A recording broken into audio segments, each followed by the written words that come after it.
Pulsão de morte e racionalidade no pensamento freudiano. Um livro, uma tese.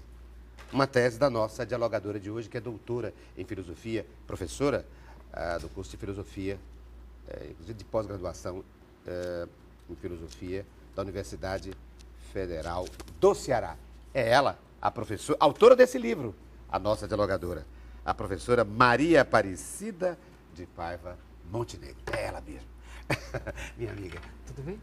Que lindo que você está aqui, hein? Eu que agradeço. Olha, falando de psicanálise, filosofia da psicanálise, é a sua área, não?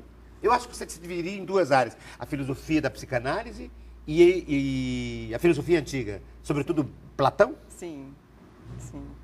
Então, eu me dediquei durante muitos anos ao estudo da filosofia da psicanálise e concluí meu doutorado. Depois cheguei a publicar pela Edições UFC e depois de um certo tempo eu me senti impulsionada a buscar outras áreas de reflexão, de investigação. Mesmo durante o doutorado eu fiz algumas disciplinas de filosofia antiga e já me encantei na época, até cheguei a cogitar a possibilidade de fazer uma articulação do pensamento de Freud com o pensamento antigo, porque Freud sempre foi um autor que bebeu muito da tradição antiga, dos mitos, da Grécia, mesmo da antiga, filosofia, dos pré-socráticos. Uhum. Isso me deu essa possibilidade, mas eu fui aconselhada a não fazê-lo e deixei então para depois. E aí, desde então, já tem muitos anos que eu defendi, foi em 99, né? Então, desde então eu venho mais centralizando meus estudos em filosofia antiga. E a sua formação é em psicologia? Você é graduada em psicologia? Isso, foi. E o mestrado também em psicologia? Quando eu entrei na graduação, na verdade na UFC não tinha filosofia. E quando eu entrei para a psicologia, eu fui cada vez mais, até por influências de mestres, pessoas que até hoje são muito caras, muito queridas para mim, eu vi que o que eu gostaria mesmo de fazer era filosofia na graduação, mas não tinha na UFC. E conversando com minha família, com meu pai, que é professor também da universidade, ele me aconselhou a concluir a graduação e depois buscar a filosofia na pós-graduação. E agora você faz, quer dizer, nesse momento, nesse fiz. instante, você faz uma junção das duas coisas, não? Isso. Porque você trabalha com filosofia da psicanálise, não é? Isso foi no doutorado. No doutorado, né? Também eu fiz especialização, né, na área de filosofia da psicanálise, que foi concomitantemente com o mestrado. Então, eu já vinha com essa migração para a filosofia. Demorou alguns anos, uns 12 anos ao todo, assim, para que eu fizesse essa passagem, quase que fazendo uma graduação em filosofia de uma maneira informal, né, cursando disciplinas. Eu estudei na Unicamp e lá pude também, né, conhecer vários professores que também me apresentaram o pensamento de vários filósofos e isso me permitiu fazer essa passagem. E depois que terminei esse processo todo de titulação, doutorado, eu fui trabalhar em Brasília, numa universidade católica, e logo passei só 2 anos lá e depois vim convidada para ser professora visitante aqui da UFC, onde eu fiquei durante apenas 1 ano nessa condição. E logo apareceu um concurso, eu prestei o concurso e aí me efetivei. E hoje é professora desde do curso de desde filosofia. 2000 Em 2002 eu me efetivei, mas eu vim em 2001. Uhum. É um curso, chama-se curso de filosofia? Sim, nós não somos mais um departamento, nós pertencemos ao Instituto, ao de Cultura e Arte, ao ICA. Que você é meu colega de lá. Pois é, eu também estou lá, só que na licenciatura em teatro. Sim. E aqui me diz, veja aqui, muitos se apresentam como filósofos para os psicanalistas e usam seu conhecimento da história da filosofia para apresentar interpretações completamente estranhas à teoria de Freud. Outros, ancorados unicamente na sua prática clínica, pretendem discutir filosoficamente a psicanálise, como se a história da psicanálise, da filosofia, não existisse. Ora, apenas o conhecimento da letra freudiana, iluminado pela filosofia, pode trazer alguma luz ao espírito desta abrangente teoria.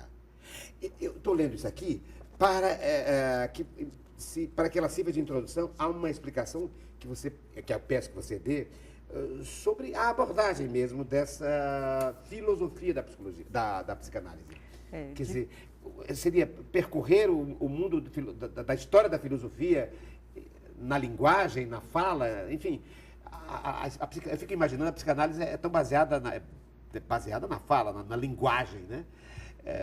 E como se daria, então, esse estudo da filosofia, da linguagem ou da psicanálise?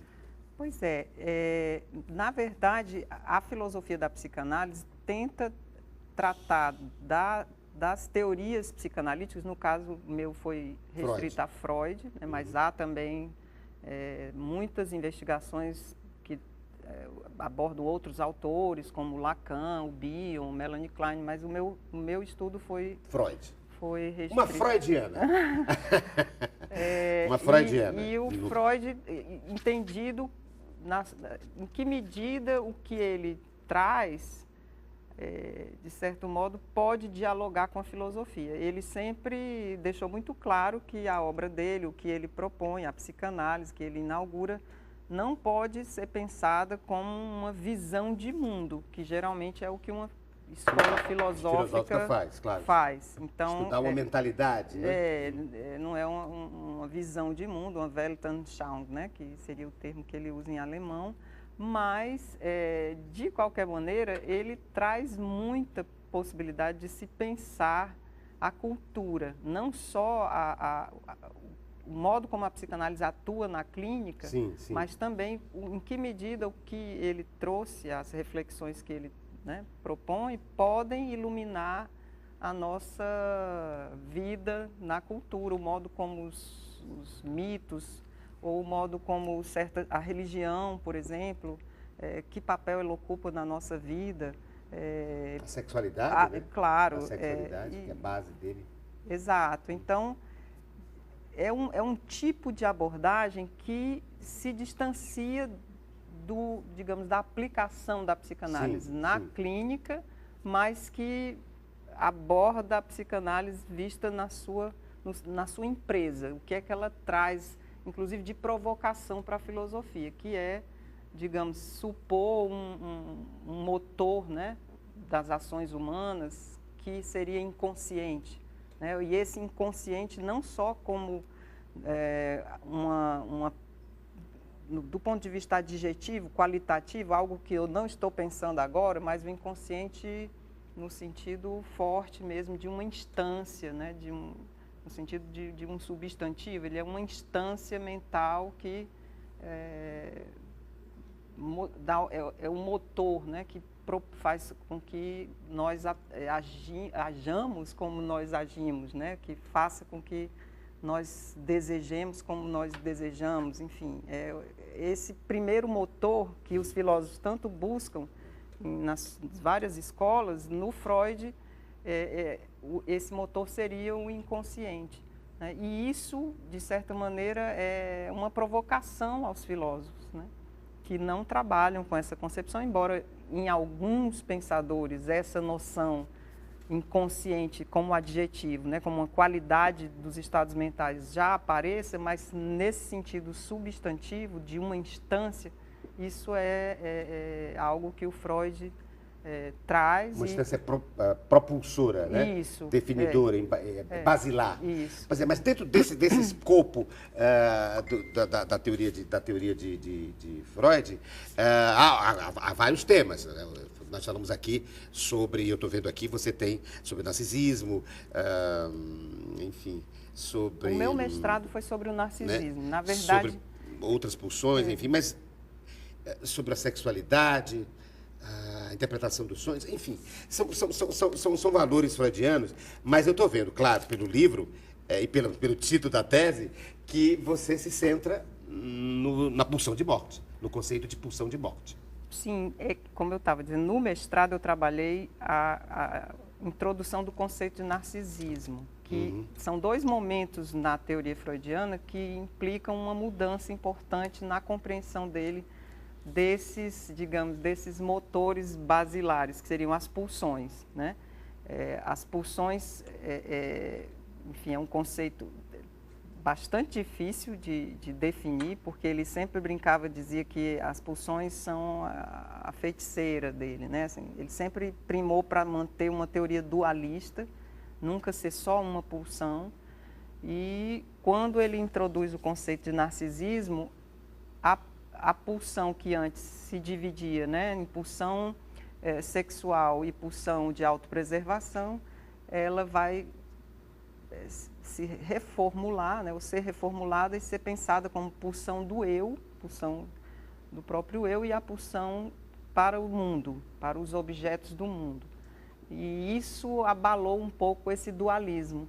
Parecia se tratar apenas de uma só pulsão. E a pulsão de morte é um conceito que é introduzido já de uma forma mais tardia. Sim. E vem, e toda a discussão no meu trabalho é mostrar como Freud lida com um conceito que é devastador para a própria teoria. É como se esse conceito ameaçasse explodir a teoria. Matar a teoria. Embora, obviamente, depois da introdução do conceito, ele é meio que rearranjado, reacomodado dentro da obra e aparece o que antes tinha esse caráter mais devastador, porque a morte ela é o fim da experiência. Você não tem experiência da morte, porque quando você a experiencia, você não tem como narrá-la. Você não tem como torná-la em linguagem. Não tem. E a experiência pressupõe que você seja capaz de vivenciar algo, passar por algo e ser capaz de depois... E a psicanálise, o ponto de análise dela é exatamente o relato da experiência, né? Então, como a morte falar sobre, tem esse, e não uma coisa em si. caráter, né? Impedidor, de interdita, né? Que acaba com a experiência, pressupor que existe em cada um de nós uma força propulsora para uma espécie de silêncio, né? Ou de uma... que nos puxa, nos atrai a uma espécie de retorno à condição a partir da qual tudo emergiu, que é a condição mineral, né? A condição que não é nem animal. Então, é muito devastador se você pensar como isso pode ser, digamos, acomodado numa teoria do conflito, né, que Freud também sempre pautou a obra dele nessa direção. Dizem que, pelas essas duas últimas biografias do Freud, de que ele teria sido muito influenciado para chegar ao conceito de pulsão de morte pela perda do filho, né? A experiência da Primeira Guerra Mundial, não é? As duas guerras, ele passou por duas guerras. Mas o filho é na primeira, se não me engano, né? Ele perdeu uma filha também, perdeu um neto, ele perdeu muitos familiares. E ele muda completamente, né? Ele dá uma guinada e vai exatamente para a pulsão de morte em função desses toques, né? Foi atravessado por essa ideia de morte. Mas eu acho que a sua análise é muito mais profunda, embora a pontualidade da biografia seja interessante, porque cria uma dialética interessante. Quer dizer, nós estamos trabalhando com um mecanismo, um sistema de escuta, de expressão de alguém, né, sobre a experiência, e a pulsão da morte é exatamente a interdição desse relato, dessa experiência. E aí, como eu também chamei a atenção para a temática da racionalidade, porque o Freud é um autor que tenta expandir o âmbito da racionalidade humana, né? Aquilo que parece irracional, o que é que ele vai mostrar? Uma vez que você conheça os motivos inconscientes, ou aquilo que foi, de certa forma, alijado da consciência ou do pré-consciente, passando a ser consciente, é como se houvesse uma restauração da racionalidade. Isso. Você volta a compreender por que age de uma determinada forma. É uma polaridade entre inconsciente e espaço de racionalidade. Isso. É como se o inconsciente não fosse tão irracional quanto nós pensamos. Quer dizer, há motivos inconscientes que, devido à sua relação com os outros motivos que nós temos, eles ficam impedidos de virem à tona e são, digamos, afastados, reprimidos, ou há quem chame de recalcados. Mas o Freud seria um pensador da racionalidade, ele não seria um pensador que vai chamar todos para deixar o irracional comandar, né?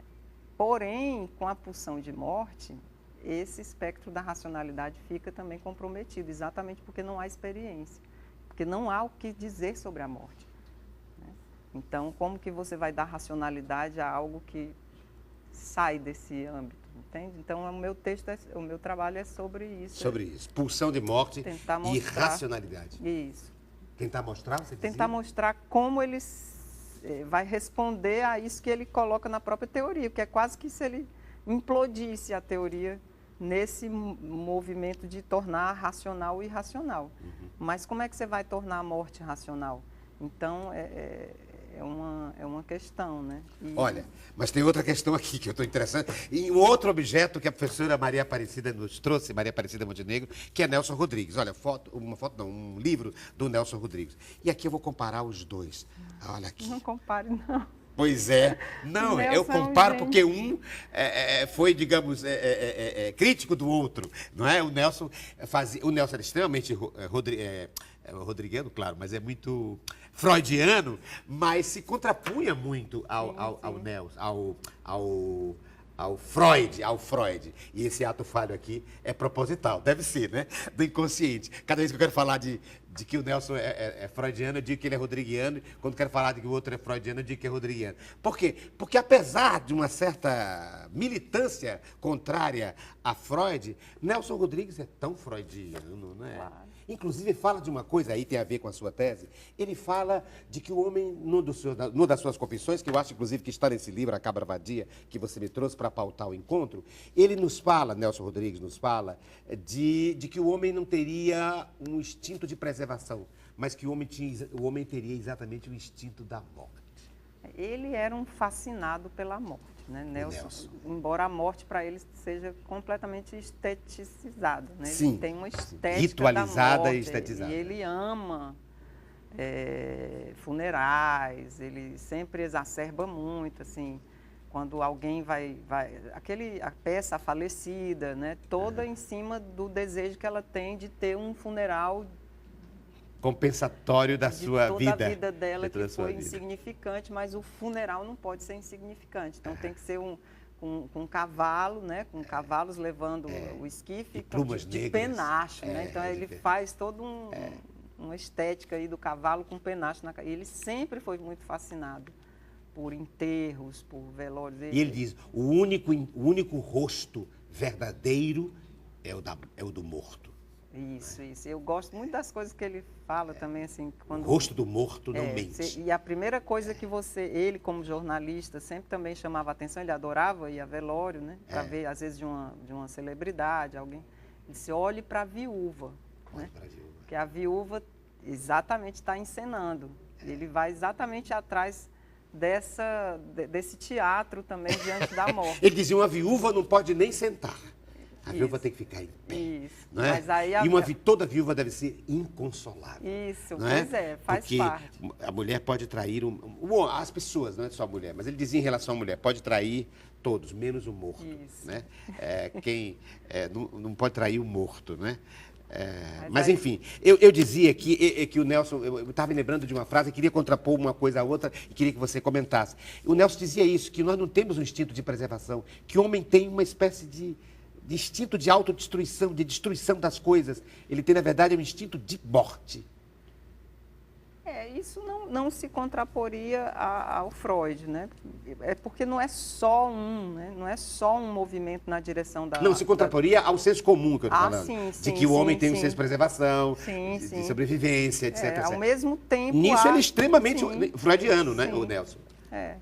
E há outros autores também maravilhosos, porque eu acho que a literatura ela trata muito desses temas que depois a psicanálise vai abordar sob outra perspectiva, uma perspectiva mais acadêmica ou clínica, mas os autores da literatura já tinham se apropriado, né, da morte, do amor, da traição, das contradições, dos conflitos. Ele leu Freud, o Nelson, mas claro que não leu com tanta profundidade. Eu não sei o que é que mas o ele Nelson... já disse que leu. Já tem confissões dele dizendo, li e depois fui ao banheiro vomitar. Fui depois ao banheiro vomitar, porque ele disse que o Freud reduz tudo ao sexo, à sexualidade, e que tem que haver amor, que o homem, na verdade, é o amor e não o sexo, que isso reduziria o homem à condição de cabra, de gatos, de telhado, de cachorros vadios, etc, etc. A discordância dele é uma discordância moral também, tem uma questão moralista também. Mas, enfim, é um freudiano que se recusa a se dizer e se reconhecer como freudiano. Eu trouxe esse livro do Nelson, nem pensei em fazer alguma relação com Freud, mas porque é um autor, assim, nacional, para mim, caríssimo, que eu tenho um apreço realmente... Deixa eu ver se tem alguma coisa aqui. Esse livro, ele é o complemento de um anterior, que são confissões. Para mim, a parte da obra dele que eu mais gosto são as confissões. São as confissões. Que é o que e puseram esse nome de Cabra Vadia, porque eles que são confissões que você não teria coragem de fazer nem num terreno baldio diante de uma cabra vadia. De uma cabra vadia. São coisas inenarráveis. E ele explicita isso. Eu acho, assim, de uma honestidade que poucas pessoas têm, né? De falar de coisas terríveis que ele fez com amigos, né? E ele confessar isso, de escrever críticas contra os amigos dele com pseudônimo, e o amigo vinha se queixar dele, ele, quem foi esse monstro que escreveu ele, sendo que tinha sido ele que tinha escrito. Então, e ele confessa. É de uma coragem, essa coragem eu admiro muito. Ele criou um personagem, que é a Cabra Vadia, que estaria num terreno baldio à meia-noite e fazia entrevistas com as pessoas, né? Porque ele diz que as pessoas só dizem a verdade num terreno baldio, à meia-noite, tendo por testemunha uma cabra vadia. Uma cabra que está ali mastigando a paisagem. Isso. Mastigando a paisagem. E diante da cabra, ele dizia, a cabra não trai. A cabra não trai, ela ouve, não é? Mas eu queria ler um trechinho, e acho que, como estamos falando de Freud, me vem logo a ideia de ler aqui alguma coisa sobre a educação sexual. Ele fala, e que ele foi militante contrário à educação sexual. Ele dizia, não devemos fazer educação para o amor, e não educação para o sexo. Aquelas coisas do Nelson Rodrigues, 292, 292. Deixa eu ler um trechinho aqui, só para ilustrar, para a gente fazer 292. 92, está aqui.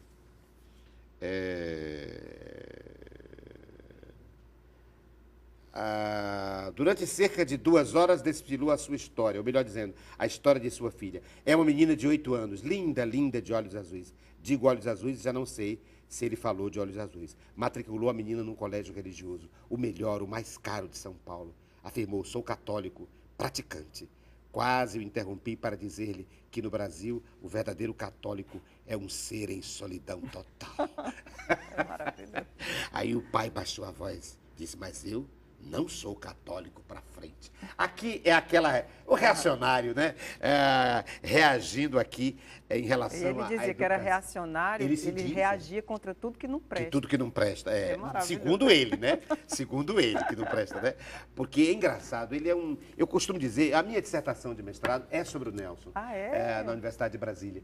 E eu digo na minha dissertação que o Nelson é um reacionário ontológico, né?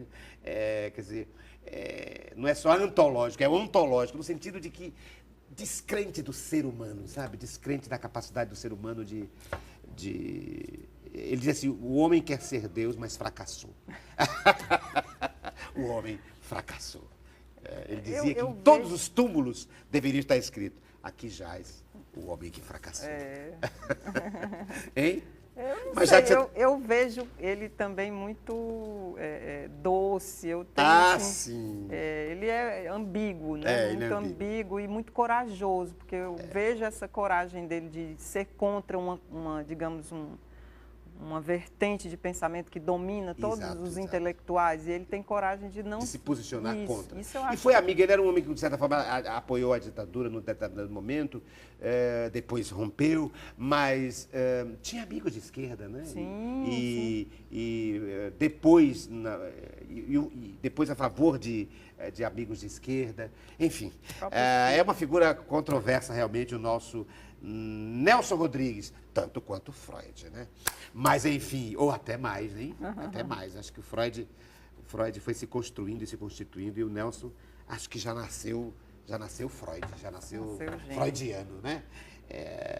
Desde sempre. Mas, olha, eu disse aqui da frase do Nelson, o homem tenta ser Deus, mas fracassou, e estou vendo que você me trouxe o Olimpo da história grega aí. Você me trouxe aqui o filósofo Sócrates, é isso? E me trouxe Homero. Por quê? Para pautar o quê? Então, aí eu completaria com Platão. Outro livro? Com Platão. Porque eu não quis trazer a imagem do Platão numa estatueta, porque Platão nunca quis se mostrar. Né? Então, eu acho mais interessante trazer a obra, uma das obras dele. Platão, o livro mais famoso, que são dois, né? O Diálogo de Platão e a República, mas enfim, a República... Eu trouxe o Fedro, que fala sobre o amor e a retórica. E esse fala sobre vários outros temas, sobre a alma, a natureza da alma, que eu acho que fala sobre as formas, as essências, mas esse é um diálogo muito agradável de ler, aparentemente até bucólico, porque se passa no campo, na beira de um Diálogo rio. de Platão. Sim. Porque, então eu não trouxe a estatueta do Platão porque uma das características dele era de não se colocar em primeira pessoa. Olha, sim... Eu estava falando agora há pouco do primeiro segmento com uma freudiana, digamos, uma estudiosa de Freud, não é? Da filosofia, da psicanálise. E agora, no segundo segmento do programa, vamos então deixamos de conversar com a freudiana e vamos conversar com a platônica. Como estudiosa de Platão, que me trouxe o livro, um dos livros de Platão, diz ela que é o livro que ela prefere, e ela vai dizer no próximo segmento por quê, Diálogos de Platão. E vamos colocar também na roda, vamos convidar mais 2 dialogadores, vamos convidar Sócrates e vamos convidar Homero para o diálogo.